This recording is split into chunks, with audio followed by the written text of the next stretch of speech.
I'd like to tell you about the strangest secret in the world. Not long ago, Albert Schweitzer, the great doctor and Nobel Prize winner, was being interviewed in London, and a reporter asked him, "Doctor, what's wrong with men today?" The great doctor was silent a moment, and then he said, "Men simply don't think." And it's about this that I want to talk with you. We live today in a golden age. This is an era that man has looked forward, dreamed of, and worked toward for thousands of years. But since it's here, we pretty well take it for granted. We in America are particularly fortunate to live in the richest land that ever existed on the face of the earth, a land of abundant opportunity for everyone. But do you know what happens? Let's take 100 men who start even at the age of 25. Do you have any idea what will happen to those men by the time they're 65? These 100 men who all start even at the age of 25 believe they're going to be successful. If you asked any one of these men if he wanted to be a success, he'd tell you that he did. And you'd notice that he was eager toward life, that there was a certain sparkle to his eye, an erectness to his carriage, and life seemed like a pretty interesting adventure to him. But by the time they're 65, 1 will be rich, 4 will be financially independent, 5 will still be working, 54 will be broke. Now think a moment. Out of the 100, only 5 make the grade. Why do so many fail? What has happened to the sparkle that was there when they were 25? What's become of the dreams, the hopes, the plans? And why is there such a large disparity between what these men intended to do and what they actually accomplished? When we say about 5% achieve success, we have to define success. And here's the definition. Success is the progressive realization of a worthy ideal. If a man is working toward a predetermined goal and knows where he's going, that man is a success. If he's not doing that, he's a failure. Success is the progressive realization of a worthy ideal. Rollo May, the distinguished psychiatrist, wrote a wonderful book called Man's Search for Himself. And in this book he says, the opposite of courage in our society is not cowardice, it is conformity. And there you have the trouble today.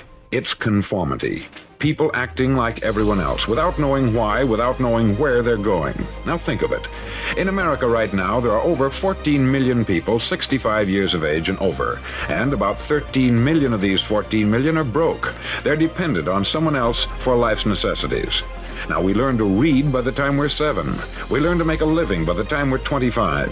Usually, by that time, we're not only making a living, we're supporting a family. And yet, by the time we're 65, we haven't learned how to become financially independent in the richest land that has ever been known. Why? We conform. And the trouble is that we're acting like the wrong percentage group, the 95% who don't succeed. Now, why do these people conform? Well, they don't know, really. These people believe that their lives are shaped by circumstances, by things that happen to them, by exterior forces. They're outer-directed people. A survey was made one time that covered a lot of men, working men, and these men were asked this question: why do you work? Why do you get up in the morning? 19 out of 20 had no idea. If you ask them, they'll say, everyone goes to work in the morning. And that's the reason they do it, because everyone else is doing it. Now let's get back to our definition of success. Who succeeds? The only man who succeeds is the man who is progressively realizing a worthy ideal. He's the man who says, I'm going to become this, and then begins to work toward that goal. I'll tell you who the successful people are. A success is the school teacher who's teaching school because that's what she wanted to do. The success is the woman who's a wife and mother because she wanted to become a wife and mother and is doing a good job of it. The success is the man who runs the corner gas station because that's what he wanted to do. The success is the successful salesman who wants to become a top-notch salesman and grow and build with his organization. A success is anyone who is doing deliberately a predetermined job because that's what he decided to do deliberately. But only 1 out of 20 does that. That's why today there isn't really any competition unless we make it for ourselves. Instead of competing, all we have to do is create. Now, for 20 years, I looked for the key which would determine what would happen to a human being. Was there a key I wanted to know which would make the future a promise that we could foretell to a large extent? Was there a key that would guarantee a person's becoming successful if he only knew about it and knew how to use it? Well, there is such a key, and I've found it. Have you ever wondered why so many men work so hard and honestly without ever achieving anything in particular, and others don't seem to work hard and yet seem to get everything? They have the magic touch. You've heard them say that about someone. Everything he touches turns to gold.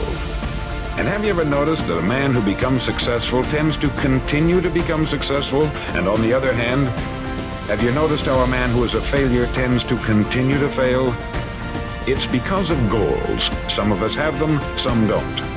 People with goals succeed because they know where they're going. Now think of a ship leaving a harbor, and think of it with the complete voyage mapped out and planned. The captain and crew know exactly where it's going and how long it will take. It has a definite goal. 9,999 times out of 10,000, it will get to where it started out to get. Now let's take another ship, just like the first, only let's not put a crew on it or a captain at the helm. Let's give it no aiming point, no goal, no destination. We just start the engines and let it go. I think you'll agree with me that if it gets out of the harbor at all, it will either sink or wind up on some deserted beach a derelict.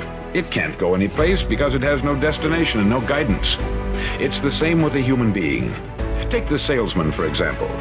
There is no other person in the world today with the future of a good salesman. Selling is the world's highest paid profession, if we're good at it and if we know where we're going. Every company needs top-notch salesmen, and they reward those men. The sky is the limit for them. But how many can you find? Someone once said, the human race is fixed, not to prevent the strong from winning, but to prevent the weak from losing. The American economy today can be likened to a convoy in time of war. The entire economy is slowed down to protect its weakest link, just as the convoy had to go at the speed that would permit its slowest vessel to remain in formation. That's why it's so easy to make a living today. It takes no particular brains or talent to make a living and support a family today. So we have a plateau of so-called security, if that's what a person's looking for. But we do have to decide how high above this plateau we want to aim for. Now let's get back to the strangest secret in the world, the story that I wanted to tell you today. Why do men with goals succeed in life and men without them fail? Well, let me tell you something which, if you really understand it, will alter your life immediately. If you understand completely what I'm going to tell you from this moment on, your life will never be the same again. You'll suddenly find that good luck just seems to be attracted to you. The things you want just seem to fall in line. And from now on, you won't have the problems, the worries, the gnawing lump of anxiety that perhaps you've experienced before. Doubt, fear, well, they'll be things of the past. Here's the key to success and the key to failure.